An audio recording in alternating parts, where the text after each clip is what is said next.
Eu digo sempre por onde eu vou. Basta um descuido no cuidado com o vínculo, né? E nós podemos sim perder o amor e entrar dentro de uma seara de ódio, de disputa, mas salvaguardando as situações que são exceções, porque na grande maioria o que nós encontramos são pais e mães desejando o melhor para os seus filhos. Se nós que somos marcados pelo pecado original somos capazes de desejar o bem, muito mais Deus, que é puro amor.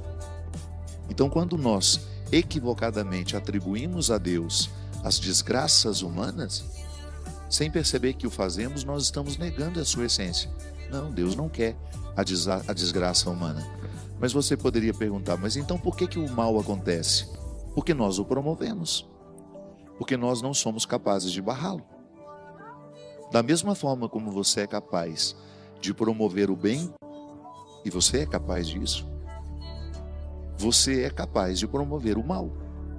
Todos nós, por mais santos que sejamos, se a gente não descuida, se a gente descuida, se a gente não presta atenção nas nossas intenções, nós somos sim capazes de promover o mal. É por isso, minha gente, que requer muita honestidade espiritual, intelectual, para que a gente possa sondar profundamente as nossas intenções. E não é sem motivo que a evolução espiritual, o desenvolvimento da vida espiritual, passa pelo autoconhecimento e pela capacidade que nós temos de reconhecer o que em nós ainda é falho. Não que você vá se livrar disso ao longo da vida, não, mas você pode minimizar. À medida que Deus cresce em nós, que nós evoluímos espiritualmente, a bondade vai tomando o espaço. E nós vamos ficando bons naturalmente. É tão interessante perceber isso quando você encontra uma pessoa de busca espiritual honesta, uma religiosidade bem vivida, sem hipocrisia. Porque às vezes a religião esconde muita hipocrisia, né? Ela é perpassada por muita hipocrisia. Mas quando nós somos honestos na nossa experiência religiosa, e essa experiência religiosa se torna vida espiritual, a primeira coisa que a gente percebe é que você vai deixando de ter necessidade do mal. Porque às vezes o mal é uma necessidade em nós, porque nós queremos nos vingar de quem nos machucou. Nós temos necessidade de falar mal por inveja, por despeito. Ainda nesta semana eu estava conversando com uma amiga e eu dizia para ela: olha, enquanto você tiver necessidade de revidar o mal que aquela pessoa fez com você, você não está curada. Quando é que você vai se sentir curada? Quando ficar indiferente àquela pessoa. Ela machucou você, você precisou retirá-la da sua vida, porque às vezes é importante. Há pessoas que você chega à conclusão de que elas não podem participar mais da sua intimidade. Não faz bem a você, não faz bem a ela a convivência.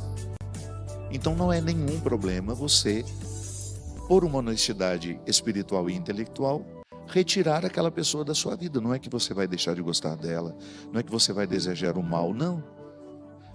Mas quando é que você vai se sentir curada em relação àquela pessoa que você distanciou? Quando você não tiver mais necessidade de falar mal dela. Enquanto você tiver o ímpeto de falar mal daquela pessoa, é porque ela ainda está incomodando você.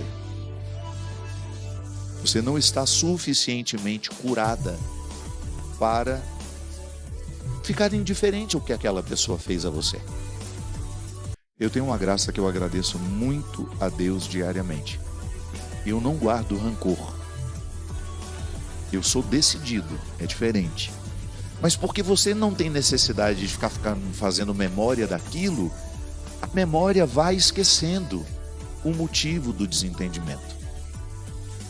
Então manter a pessoa à distância e não recordar mais o que ela fez é absolutamente saudável para a vida espiritual da gente. O Espírito Santo vai nos conduzindo, vai purificando a nossa humanidade. Então eu entendo, Deus não é capaz de querer o mal. Eu também não sou capaz, se assim eu quiser. Se para isso eu evoluir. Porque é interessante, minha gente, Às vezes nós queremos ser cristãos e continuar com os nossos ódios e rancores como sempre foram. Não pode. A conversão, ela vai justamente mexer naquilo que em nós é mais difícil. E nós não mexemos sozinhos. Se eu acreditar que por mim mesmo eu sou capaz de perdoar alguém, eu estou entrando dentro de algumas heresias cristãs que foram importantes para a gente entender o verdadeiro sentido da graça de Deus. Pelágio, por exemplo, foi um homem que acreditou que ele, por ele mesmo, com os próprios recursos, com a própria força, seria capaz de se salvar com o bem que ele fizesse.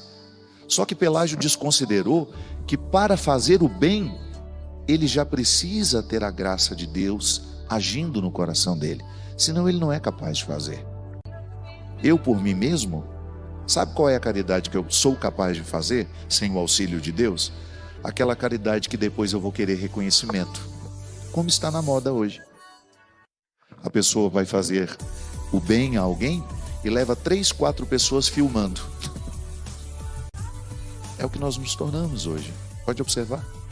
A sociedade que filma, tudo está sendo filmado. Eu já falei sobre isso aqui. É um desconforto terrível.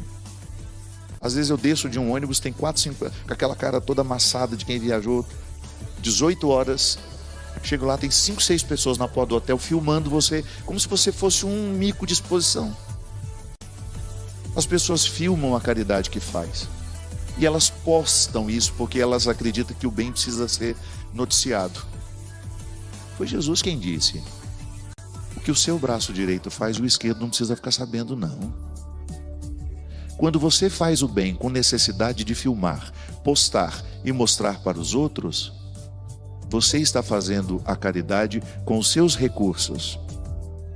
Quando você faz a caridade e você não precisa contar a ninguém que o fez, você está fazendo a caridade que Deus moveu o seu coração a fazer. Percebe a diferença? Quando eu faço o bem somente com os recursos humanos, eu preciso publicar e ter reconhecimento dos outros. E se eu não tiver o recurso dos outros, eu fico frustrado. Eu vou ficar olhando o tempo todo quantas visualizações a minha caridade gerou, o quanto de engajamento a minha bondade gerou e o quanto de comentários positivos o meu gesto de amor despertou.